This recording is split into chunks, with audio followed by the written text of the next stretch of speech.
जम्मू कश्मीर की बात ना हो ऐसा हो नहीं सकता है। और जम्मू कश्मीर की बात करने के लिए जम्मू कश्मीर के उपराज्यपाल पूर्व केंद्रीय मंत्री मनोज सिन्हा जी अब हमारे साथ लाइव जुड़ चुके हैं। मैं चाहूंगा जोरदार तालियों के साथ, यहां बड़ी संख्या में मनोज जी हमारे साथ यहां पर लोग हैं। आपका अभिनंदन, आपका स्वागत सर, आपने समय निकाला। मेरे साथ मेरे वरिष्ठ सहयोगी अमिताभ सिन्हा भी हैं, हमारे इनपुट एडिटर, वो भी हमारे साथ हैं, वो भी आपसे बात करेंगे। लेकिन पहला सवाल मनोज जी मैं ही लूंगा आपसे। नमस्कार अमिताभ जी। जी मनोज जी, 2 साल में कितना बदला कश्मीर? 370 हटने के बाद 2 साल में कितना बदला कश्मीर?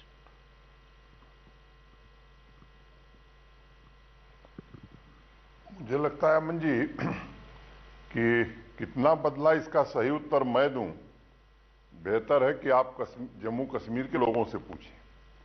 लेकिन चूंकि आपने पूछ दिया है इसलिए मुझे कुछ बातें कहनी होंगी। एक उदाहरण मैं देना चाहता हूं। 2018-19 में 67,000 करोड़ खर्च करके 10,000 से कम प्रोजेक्ट पूरे हुए। पिछले साल हमने उससे 4,000 करोड़ रुपए माने 63,000 करोड़ खर्च किया है और 21,000 से ज्यादा प्रोजेक्ट पूरे किए। तो कम पैसे में 2.5 गुना प्रोजेक्ट पूरा करना, मैं समझता हूं ये बदलता हुआ कश्मीर है। अभी 11,000 नौजवानों को सरकारी नौकरियां मिली हैं।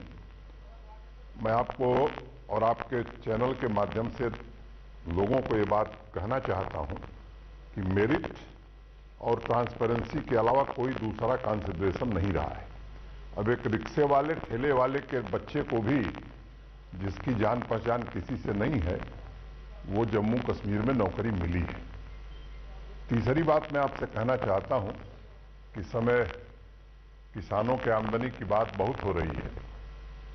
किसानों की आमदनी के मामले में हम देश में 5वें स्थान पर हैं और जम्मू कश्मीर के किसान की आमदनी लगभग 19,000 रुपए प्रति माह है। चौथी बात मैं आपको बताना चाहता हूं, सड़क निर्माण।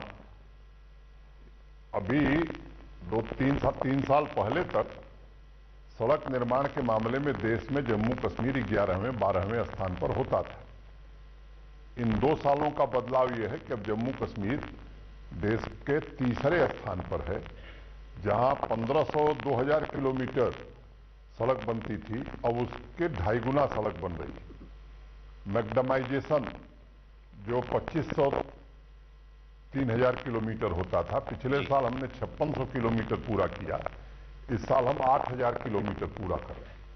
अगर मैं नेशनल हाईवे की बात करूं तो मोटे तौर पर पिछले कुछ सालों में अब ये 2,700 किलोमीटर के आसपास नेशनल हाईवे आज जम्मू कश्मीर में है। पहले जम्मू कश्मीर लद्दाख मिला करके 1,500-1,600 किलोमीटर हुआ करता था।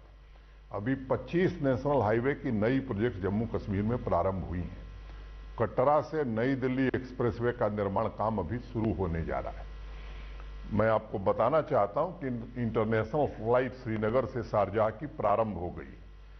कितनी फ्लाइट श्रीनगर से चलती थी, कितनी जम्मू से चलती थी, अगर इस आंकड़े को आप देखेंगे तो मुझे लगता है कि अंतर स्पष्ट रूप से समझ में आएगा।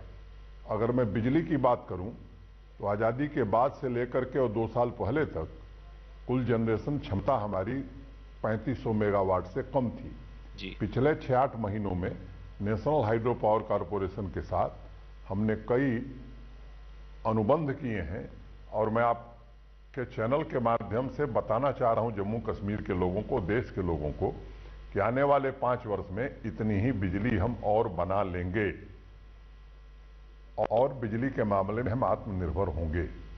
ट्रांसमिशन और डिस्ट्रीब्यूशन की मैं बात करूं जी, तो पिछले 1-1.5 वर्षों में इतनी प्रोजेक्ट हमने पूरी की हैं कि पिछले साल गुलमर्ग के कार्यक्रम में, विंटर स्पोर्ट्स में, मैंने एक बात कही थी कि वादी के लोगों ने बर्फ और बिजली एक साथ देखी।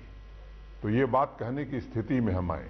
अगर मैं हेल्थ इंफ्रास्ट्रक्चर की बात करूं तो यहां 3 मेडिकल कॉलेज होते थे, 7 नए मेडिकल कॉलेज और जुड़ गए हैं, 2 नए एम्स आ गए हैं, 2 नए कैंसर इंस्टीट्यूट आ गए हैं, बोन इंस्टीट्यूट आ गया है, 7 नर्सिंग कॉलेज आ गए हैं। तो इतनी उपलब्धियां हैं। यहाँ IIT भी है, IIM भी है, यहाँ सेंट्रल यूनिवर्सिटी भी है, यहाँ एम्स भी है, यहाँ निफ्ट भी है। तो इतनी उपलब्धियां हैं कि मुझे लगता है कि अगर मैं नहीं मनोज जी, एक एक की चर्चा शुरू करूं ये तो उपलब्धियां, शायद कल शाम ये हो जाएगी। बदलाव, ये अंतर मुख्य धारा की जो पार्टियां उनको नहीं दिखता है। वो तो कह रही है अभी बेड़ा मेरी गर्क बात कर दिया, 370 हटाकर मेरी बात पूरी कश्मीर, नहीं। जम्मू कश्मीर में बुरा हाल हो गया। ये उनको नहीं दिखता है क्या? जी, मेरी बात पूरी नहीं हुई। जी मैं आप आपके बोलिए। सवाल का जवाब दूंगा, लेकिन सियासत की बात मैं नहीं करूंगा जो शुरुआत में आपने कही। मैं अपनी मर्यादा का ध्यान रखूंगा। यहां बड़े मात्रा में निवेश आ रहा है। प्रधानमंत्री जी और गृहमंत्री जी के कारण जो नई न्यू इंडस्ट्रियल स्कीम हमारी आई, जब बनी थी तो हमने सोचा था कि 15-20 हजार करोड़ का इन्वेस्टमेंट हमारे पास 2-3 सालों में आएगा। आज हमारे पास 31,000 करोड़, 31,000 करोड़ के प्रस्ताव आ गए हैं। ये वो प्रस्ताव हैं जिन्होंने इंडस्ट्री डिपार्टमेंट को बाकायदे फीस जमा की है, अपनी डीपीआर जमा की, और 15,000 करोड़ के प्रस्ताव हमने स्वीकृत कर दिए हैं। बाकी भी दिसंबर अंत तक हम अधिकांश स्वीकृत कर देंगे। तो मैं आपको बताना चाहता हूं कि जो अनुमान हम कर रहे थे उसके दुगुना से ज्यादा इन्वेस्टमेंट यहां आ रहा है। तो आप बदलते हुए जम्मू कश्मीर में ये सब एक नई घटनाएं हो रही हैं। अगर एक टूरिज्म और जम्मू कश्मीर, मुझे लगता है कि ये दोनों एक ही सिक्के के दो पहलू। आज देश में सबसे ज्यादा टूरिस्ट यहीं आ रहा है, और पिछले 7 साल के आंकड़ों को अगर आप देखेंगे तो सब्सटेंशियल इंक्रीज है। नवंबर महीने में 13 लाख से ज्यादा लोग आए जी। उसके पहले 12.5 लाख लोग आए थे अक्टूबर में। उसके पहले सितंबर में 12 लाख आए थे। अगस्त में 11,28,000 आए थे। जुलाई में 10,50,000 आए थे। जी। तो ये आंकड़े गवाही दे रहे हैं कि चीजें बड़ी तेजी से बदल रही हैं, और यहां की आवाम विकास देखना चाहती है, शांति देखना चाहती है, समृद्ध होना चाहती है। सवाल है आपसे मनोज जी, आपने कहा आप पॉलिटिकल कमेंट नहीं करेंगे। मैं इसकी रिस्पेक्ट करता हूं, आप उपराज्यपाल के पद पर हैं, लेकिन ये बता सकते हैं कि ये क्या 370 हटने का फायदा हुआ? मतलब ये है कि 370 हटने से ये सारी चीजें संभव हुई, 370 हटने का फायदा हुआ, मैं ये कह सकता हूं? मैं आपको 2-3 बातें बताता हूं, और उससे मुझे लगता है कि स्वतः आप बोलने लगेंगे या आप खुद महसूस करेंगे। यहां आरक्षण नहीं था उन लोगों को जिनको भारत का संविधान आरक्षण देता है। अब उनको आरक्षण मिल गया है, नौकरी में भी मिल गया है और एजुकेशन में भी मिल गया है। यहां जाति के आधार पर तय होता था कि कौन जमीन ले सकता है, कौन जमीन नहीं ले सकता है। यहाँ एक कम्युनिटी है, सिख, महाजन, खत्री। पुराने कानून के मुताबिक वो जमीन ले ही नहीं सकते थे खेती वाली। तो 370 हटने का फायदा ये हुआ कि अब वो भी जमीन खरीद सकते हैं। हमारे शेड्यूल ट्राइब के भाई हैं, गुजर, बकरवाल, गद्दी, सिप्पी, जो सीमाओं पर, मैं समझता हूं कि भारत की सुरक्षा के लिए सेना की भी मदद करते हैं और ऊंची पहाड़ियों पर रहते हैं। फॉरेस्ट राइट एक्ट लागू नहीं हो सका था, अब उनको फॉरेस्ट राइट एक्ट का लाभ मिल रहा है, और मंत्रालय की अनेक योजनाएं उनको लाभान्वित कर रही हैं, उनके जीवन में बदलाव ला रही हैं। तो मैं समझता हूं कि यहाँ की बहनें थी हमारी, आप सब जानते हैं कि यहाँ की बहन अगर शादी दूसरी जगह हो जाती थी तो हक तलफी हो जाती थी। अनेक ऐसे बदलाव हुए हैं पिछले 2 साल में जिसका प्रभाव सकारात्मक ढंग से पड़ा है, और लोगों को यह लग रहा है कि नहीं, भारत के संविधान ने जो व्यवस्था की है वो देश के लिए भी उचित है और जम्मू कश्मीर के लिए भी उचित है। कब तक आतंक मुक्त होगा कश्मीर? मैं आपका एक स्टेटमेंट पढ़ रहा था, आपने कहा 2 साल में हो जाएगा। और उसका एक पार्ट पढ़ा आपने। जी जी। मैं आपको एक बात कहना चाहता हूं कि लंबे समय बाद देश में एक ऐसी सरकार है जो पूरे आतंकवाद के पूरे इकोसिस्टम को खत्म करना चाहती है। कोई कंफ्यूजन नहीं है, और मैं आपको को कहना चाहता हूं कि पीस बाई करने में न हमारा विश्वास है न भारत की सरकार का विश्वास है। हम पीस इस्टेब्लिश करना चाहते हैं और आपके चैनल के माध्यम से हम कहना चाहते हैं कि जिस तरह का बेहतर तालमेल आर्मी सिक्योरिटी फोर्सेस में है और जिस कोऑर्डिनेटेड ढंग से काम कर रहे हैं, क्योंकि केवल आतंकवादी को मारने से आतंकवाद नहीं खत्म होगा। उस पूरे इकोसिस्टम को जब तक समूल नष्ट नहीं किया जाएगा तब तक आतंकवाद समाप्त नहीं होगा और हम उस रणनीति पर काम कर रहे हैं और मुझे भरोसा है कि अगर ये काम जारी रहा तो वो दिन दूर नहीं है जब देश का किरीट कश्मीर आतंकवाद मुक्त होगा। अमिताभ जी पूछना चाह रहे हैं, पूछिए। मनोज जी, एक सवाल पूछना चाहेंगे। बीएचयू का प्रेसिडेंट जरूर। बाद में सांसद बना, कई साल आप सांसद रहे, फिर केंद्र में मंत्री रहे, अब आप बन गए महामहिम, वो भी कश्मीर में। महामहिम होना कहीं आपको आम जनता से दूर तो नहीं कर रहा है? सुरक्षा घेरा, आप प्रोटोकॉल। मुझे जानते हैं अमिताभ जी, मुझे सामान्य रूप से जो रूटीन मेरा पहले हुआ करता था अभी भी वही है और मुझे लगता है कि अगर लोगों से न भेंट हो तो खाना हम लोगों का पचता नहीं। राजनीतिक रोडमैप क्या है सर कश्मीर का? परिसीमन, चुनाव, फिर पूर्ण राज्य का दर्जा, राजनीतिक रोडमैप कश्मीर का। मुझे लगता है कि अभी भारत के गृह मंत्री जी अभी आए थे, 23, 24, 25 अक्टूबर को थे वो और वापस गए हैं 26 तारीख को। श्रीनगर में उनकी एक सभा हुई थी और उस सभा में उन्होंने बहुत ही स्पष्ट रूप से कहा परिसीमन के बाद विधानसभा के चुनाव और विधानसभा चुनाव के बाद जम्मू कश्मीर को राज्य का दर्जा। एक दो बात उसमें जोड़ना चाहूंगा। 15 अगस्त को भारत के सम्माननीय प्रधानमंत्री जी ने लाल किले की प्राचीर से भी ये बात देश को बताई थी, जम्मू कश्मीर के लोगों को भरोसा दिया था कि परिसीमन का काम हो रहा है, उसके बाद चुनाव होंगे। और एक तीसरी बात मुझे लगता है कि आप सब वरिष्ठ पत्रकार हैं, देश की संसद का जो काम है वो देश की संसद ही करेगी। ये बात हमको भी समझनी चाहिए और बाकी लोगों को भी समझनी चाहिए। मुझे लगता है कि संकेत में मैंने आपके सवाल का उत्तर दे दिया है। एक सवाल बार बार उठता है मनोज सिन्हा जी, ये सुझाव आता है फारूक अब्दुल्ला की तरफ से, महबूबा मुफ्ती की तरफ से, ये सुझाव आता है कि पाकिस्तान से बातचीत होनी चाहिए।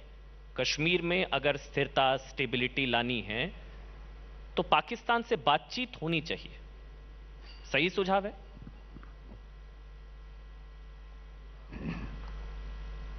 मुझे लगता है कि हमारे प्रशासन की और भारत सरकार की नीति बड़ी स्पष्ट है कि हम जम्मू कश्मीर की आवाम से बात करेंगे, जम्मू कश्मीर के युवा से बात करेंगे, जम्मू कश्मीर के नागरिकों को विश्वास मिलेंगे।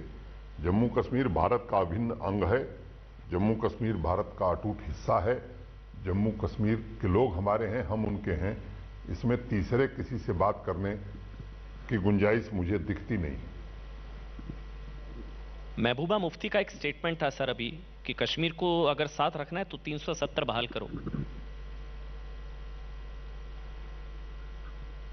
मेरी व्यवस्था है कि राजनीतिक लोगों के बयान पर मैं प्रतिक्रिया नहीं दे सकता, लेकिन मैंने जो आपके इसके पहले वाले प्रश्न के उत्तर में एक बात हमने कही जी कि भारत की संसद सार्वभौमिक है और जो लोग देश के संविधान को समझते हैं और कम से कम संवैधानिक पदों पर रहे, उनसे अपेक्षा ये देश जरूर करता है, देश के लोग भी करते हैं कि संसद की सार्वभौमिकता और देश के संविधान को समझने की जरूरत है। जो फैसला संसद ने लिया है, सर्वसम्मति से लिया है, उस पर मुझे लगा कि मुनासिब नहीं होगा कि मैं प्रतिक्रिया दूं। चुनाव कब तक संभव है सर जम्मू कश्मीर में? चुनाव कब तक संभव है? मैंने उत्तर दिया, परिसीमन के बाद। परिसीमन का काम चल रहा है और परिसीमन आयोग वो एक संवैधानिक संस्था है देश का चुनाव आयोग, और अपने भारत के चुनाव आयोग की बड़ी शाख है। और मैं समझता हूं कि हम सौभाग्यशाली हैं कि हमारे पास ऐसा चुनाव आयोग है, न्यायपालिका ऐसी है और हमारे चुनाव आयोग पर कोई प्रश्न चिन्ह कभी उठा नहीं है।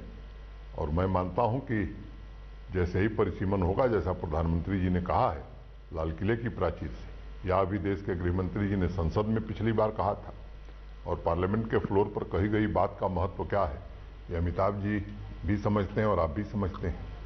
तो उस पर भरोसा करना चाहिए। परिसीमन के बाद चुनाव होंगे। मनोज जी, दो छोटे छोटे सवाल हैं। एक तो आपने एक मुहिम शुरू की थी कि जो भी व्यक्ति या उससे आतंक से जुड़ा हुआ, जिसका जरा भी जुड़ाव पहले का पाया गया और अभी उसमें संलिप्त पाया गया पत्थर फेंकने की घटनाओं में, उनको सरकारी नौकरियां नहीं मिलेगी। ये लक्ष्य कहां तक पूरा हो पा रहा है? इसमें कितना सफल हुए हैं आप? कितनों को निकाल पाए हैं? और दूसरा छोटा सवाल इससे जुड़ा हुआ ये है कि इस बार 15 अगस्त को पहली बार देखा गया कि मनोज सिन्हा जब से गवर्नर बने हैं या पहले कई सालों का जो अंतराल है उसमें देखने को आया कि तिरंगा झंडा पहली बार जितनी भी सरकारी बिल्डिंग, विश्वविद्यालय और स्कूल कॉलेजों की बिल्डिंग पे फहराया था। ये कैसे संभव कर दिखाया? ये दो जवाब है जो जानना चाहूंगा मैं। जी मैं बताता हूं। एक तो मुझे लगता है कि मुझसे अनेक सामान्य लोग मिले थे और उन लोगों ने मुझे कहा कि साहब, हमसे आग्रह कौन करता था कि 15 अगस्त को हर सरकारी भवन पर या हर पंचायत में स्वतंत्रता दिवस मनाया जाए। और मुझे प्रसन्नता है कि तिरंगा झंडा कम पड़ने लगा था इस बार 15 अगस्त 2020 को, जब स्वतंत्रता दिवस हम जम्मू कश्मीर में मना रहे थे। जम्मू में पहले से भी इसका प्रचलन था, लेकिन कश्मीर घाटी में मैं आपको कहना चाहता हूं कि हर विद्यालय पर, हर पंचायत में, हर कॉलेज में, हर विश्वविद्यालय में और हर सरकारी संस्थान में उत्साह से लोगों ने मनाया और मोटे तौर पर 4 लाख से ज्यादा लोगों ने हिस्सा लिया कार्यक्रमों में। एक प्रतियोगिता भी हमने कराई थी नेशनल एंथम को डिस्ट्रिक्ट लेवल पर, डिविजनल लेवल पर और पूरे यूटी लेवल पर। उसमें बच्चों ने पार्टिसिपेट किया। और जो बात आप कह रहे हैं सरकारी नौकरियों में, ये सच है कि फैसला हमारा ये है कि सरकारी सुविधाओं का लाभ ऐसे किसी व्यक्ति को नहीं मिलेगा जिसका दूर दूर तक आतंकवाद से कोई वास्ता है या आतंकवाद बढ़ाने में वो मदद करता है। और आपको मालूम है कि भारतीय संविधान की धारा 311(2)(c) में ये प्राविधान है कि अगर कोई स्टेट के लिए खतरा है, कोई आतंकवाद को बढ़ाता है, टेरर फंडिंग में इन्वॉल्व है, तो बिना कारण बताए उसे सरकारी नौकरी से बर्खास्त किया जा सकता है।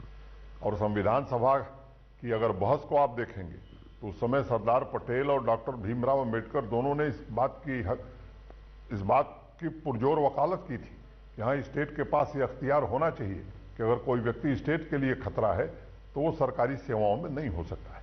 और इसका उपयोग हुआ है। बाकायदे चीफ सेक्रेटरी की अध्यक्षता में एक समिति है जिसमें डीजी सीआईडी हैं, होम सेक्रेटरी हैं, डीजी पुलिस हैं और मामले की पूरी जांच होती है। और ऐसे जो लोग पाए गए हैं निकाले गए हैं और आगे भी निकाले जाएंगे। हमने यहाँ तक जो नई नौकरियां मैंने कहा कि 11,000, उसमें भी ये शर्त रखी गई है, उसका सीआईडी वेरिफिकेशन होता है और जिसके खिलाफ कोई इस तरह का मामला है वो सरकारी नौकरी नहीं पा सकता और सरकारी मदद भी नहीं पा सकता।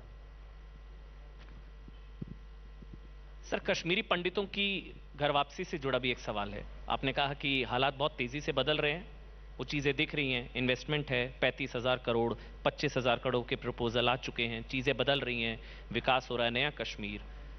कश्मीरी पंडितों की घर वापसी के लिए 31,000 करोड़ मैं सुधार करूंगा जी। 25,000 करोड़ नहीं, 31,000 करोड़ जी, 31,000 करोड़।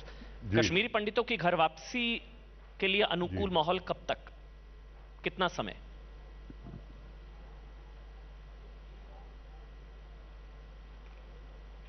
मैं थोड़ा उसमें 2 मिनट समय लूंगा जी। एक भारत सरकार ने पीएम पैकेज में 6,000 नौकरी, 6,000 घर कश्मीरी पंडितों के लिए प्राविधान किया था। आज मैं आपको यह बताने जा रहा हूं कि 132 पदों को छोड़ करके सारे पद भर दिए गए हैं। जो 3,000 भरने के लिए पता नहीं कितने वर्ष लग गए थे और 132 में से भी मोटे तौर पर 80 पदों का विज्ञापन भेज दिया गया है निकालने के लिए। 6,000 घर वो हनुमान जी की पूंछ हो गया था, अनेक वर्षों से बन रहा था, बनेगा कि नहीं बनेगा, बड़ा कठिन प्रश्न खड़ा हो गया था, यक्ष प्रश्न की तरह। तो उसमें लगभग 3500 घरों के निर्माण का काम जारी है, बाकी के टेंडर हो रहे हैं, वो भी 1.5 साल में बना करके लोगों को दे दिए जाएंगे। जो माइग्रेंट लोगों की प्रॉपर्टीज थी, चाहे वो डिस्ट्रेस सेल हुआ हो, इंक्रोचमेंट हो, उसको खाली कराने का भी अभियान चलाया गया। और मैं आपको कह सकता हूं कि काफी संख्या में एक पोर्टल हमने बनाया है। देश दुनिया के किसी हिस्से से कोई भी माइग्रेंट, उसमें केवल कश्मीरी पंडित नहीं, उसमें सिख भाई भी हैं, कुछ मुस्लिम भाई भी हैं, अगर उस पर आवेदन करता है तो उसकी जांच हम कराते हैं और 15 दिन में कार्रवाई करते हैं। और मुझे लगता है कि इन सब चीजों का ही फ्रस्ट्रेशन कुछ लोग निकाल रहे थे, निर्दोष लोगों की सॉफ्ट टारगेट की किलिंग करके। और इसलिए हमको रणनीति थोड़ी बदलनी पड़ी है कि पूरे इकोसिस्टम को समूल नष्ट करना है। और मैं उम्मीद करता हूं कि जो बात मैंने कही कि इस इकोसिस्टम पर प्रहार हम कर रहे हैं, अमन, चैन, शांति पूरी तरह से कायम हो जाए तो स्वाभाविक रूप से और भी कई उपाय कर रहे हैं जो मैं चैनल के माध्यम से नहीं कहना चाहता हूं, लेकिन जल्द ही उस बारे में भी देश को जानकारी मिलेगी कि लोग कैसे सुरक्षित और सम्मानपूर्वक वहां रह रहे हैं। आपने अभी खुद एक शब्द का इस्तेमाल किया, टारगेट किलिंग। माखनलाल बिंद्रू, सुपिंदर कौर, वीरेंद्र पासवान, दीपक चंद, ये बहुत नाम है। उस टारगेट किलिंग ने लोगों को डराया, लोग 90 से तुलना करने लगे। जी, अब मैंने कश्मीर को लेकर के, देश में बड़े ज्ञानी लोग हैं और दिल्ली में बैठे हुए और भी ज्ञानी लोग हैं, तो उनका ज्ञान भी कभी कभी ज्यादा प्रदर्शित हो जाता है। लेकिन मैं आपके माध्यम से बताना चाहता हूं कि एक नाकाम कोशिश की गई थी। टूरिस्ट आ रहा है, इन्वेस्टमेंट आ रहा है, विकास हो रहा है, तो हमारे पड़ोसी को ये सब बातें अच्छी नहीं लगती। सॉफ्ट टारगेट चिन्हित किए गए, 5-6 लोगों को हमसे, हमारे बीच से, वो हमारे बीच नहीं है, उनकी दुर्भाग्यपूर्ण मौत हुई। उस समय मैंने बात कही थी कि ये मासूम लोगों के जो आंसू बहे हैं, इसके एक एक कतरे का हिसाब होगा। और आज मैं आपके चैनल के माध्यम से कहना चाहता हूं कि चिन्हित करके उसमें से कोई बचा नहीं है जो लोग इन घटनाओं में शामिल रहे हैं। और एक नाम अभी तैर रहा है, वो भी मुझे लगता है कि उसकी सूचना भी आप तक जल्द मिलेगी। जी, एक बचा बासित।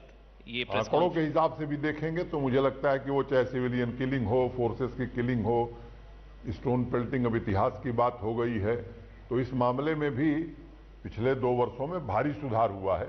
लेकिन पहले के जो मानक थे, उन मानकों पर हम खरे नहीं उतरते।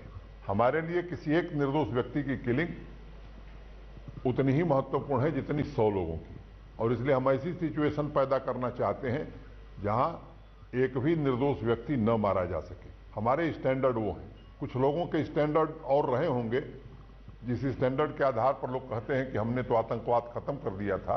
हमारे वो मानदंड नहीं है, हमारा मानदंड थोड़ा डिफरेंट है।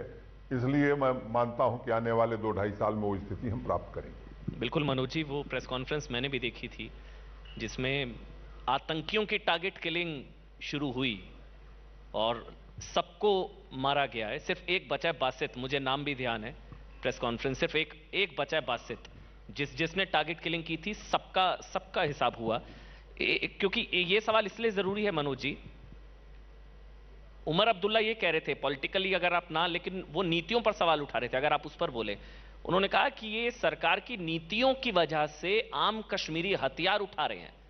पहले जिन जिन इलाकों में मिलिटेंसी नहीं थी, आज उन इलाकों में मिलिटेंसी है सरकार की नीतियों की वजह से और 370 हटाने की वजह से।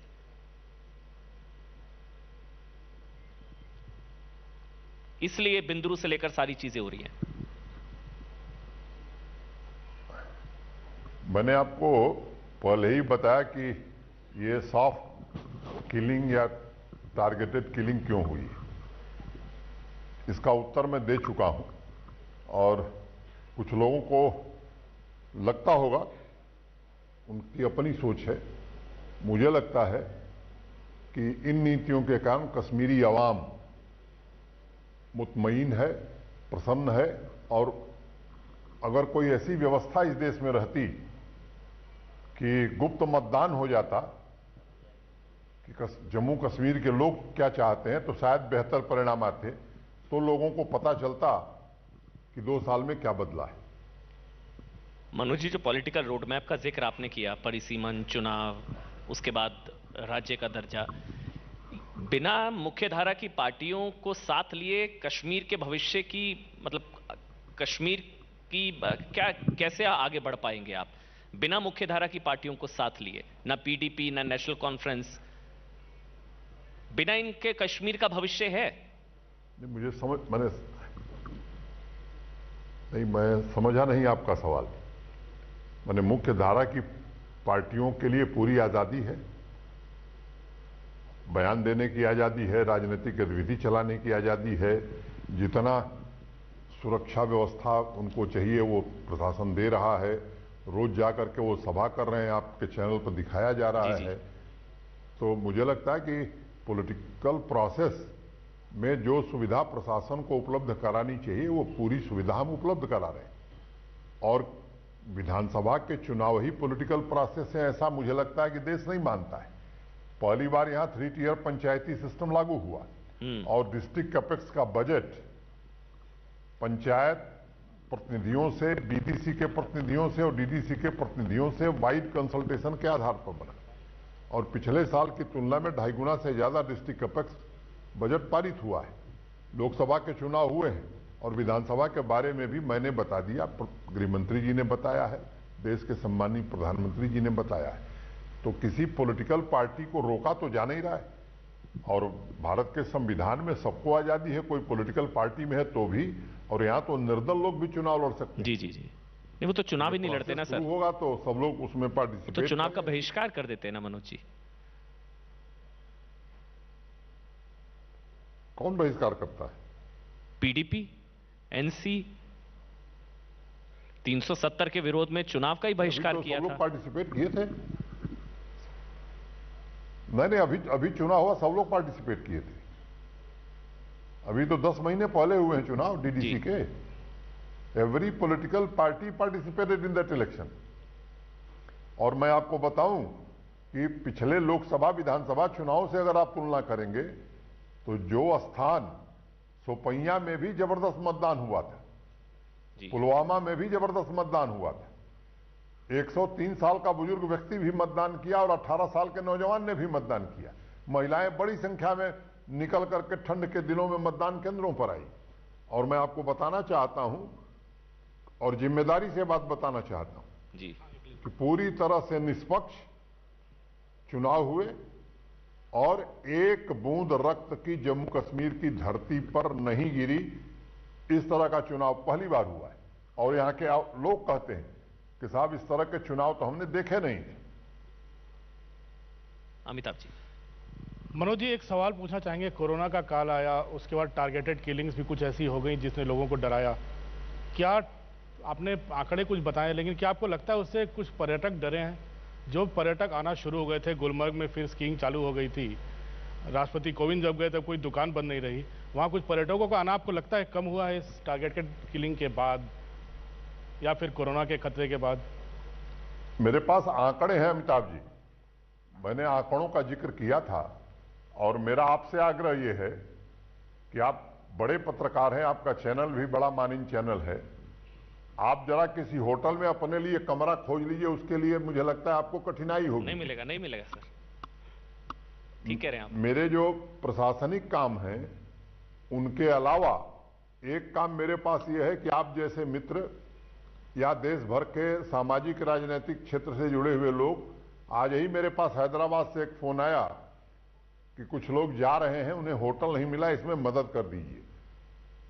पिछले 7 साल में सबसे ज्यादा टूरिस्ट जम्मू कश्मीर में इसी एक वर्ष में आए हैं।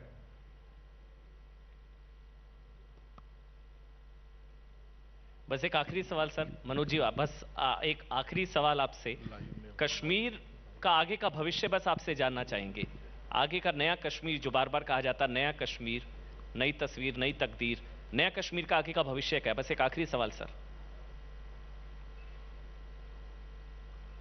भयमुक्त, भ्रष्टाचार मुक्त, लोकतांत्रिक और विकसित जम्मू कश्मीर, जो नए भारत के निर्माण में भी नए जम्मू कश्मीर के रूप में अपना योगदान दे सके, ऐसा जम्मू कश्मीर आने वाले 2-2.5 वर्ष में बनता हुआ दिख रहा है। और मेरी प्रार्थना होगी माता वैष्णो देवी से कि वो ताकत हम सबको दें ताकि वो ऐसा जम्मू कश्मीर हम बना सकें, 2 से 2.5 साल लोगों में के सहयोग से बना सके, आवाम के सहयोग से बना सके। जी, बहुत बहुत धन्यवाद सर, बहुत बहुत धन्यवाद। महामहिम जम्मू कश्मीर के उपराज्यपाल, पूर्व केंद्रीय मंत्री धन्यवाद मनोज सिन्हा जी, आपने समय निकाला न्यूज़ 18 इंडिया के लिए, चौपाल के लिए। बहुत बहुत धन्यवाद आपका।